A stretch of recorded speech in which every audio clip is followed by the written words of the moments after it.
Thank you, Mr. Brown. We appreciate that. Now we're going to move on to 5 minutes of questioning, and I'll begin by recognizing myself. For decades, the United States has had an existential problem with illegal immigration.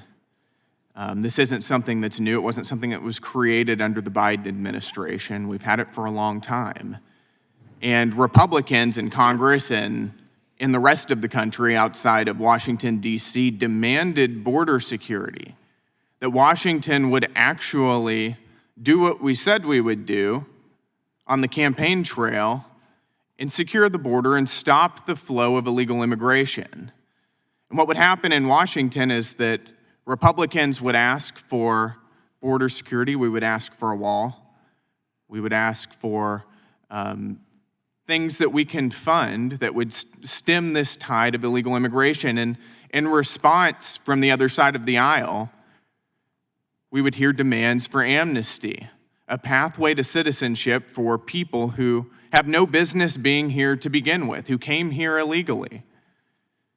And the result was that nothing was done to secure the border. One of the things that I'm most excited about the big, beautiful bill that we are working on and are going to get passed next week is that finally we can fund border security and mass deportations that the American people demand without having to negotiate on amnesty. In other words, the American people get what they would like. Republicans get all of our priorities. We get a border wall, we get river barriers, we get 10,000 new ICE agents. And we don't have to deal with demands for mass amnesty. That is a huge win, not only for conservatives, but for all Americans. And I'm excited about getting that done. I believe that mass migration is the single biggest existential threat to our country today. And we're going to begin by fixing that. So thank you to the witnesses for being here. Mrs. Vaughn, I'd like to start with you. I really appreciate your time here. Some claim that in order to finally secure the border for good, we need to make a deal on amnesty or to expand our already extraordinarily generous legal immigration system or work visa programs. Does this viewpoint put the interests of the American people first? Absolutely not. The biggest problem, well, first of all, we've tried this in the past and it never worked. It was always amnesty now, enforcement if we get around to it.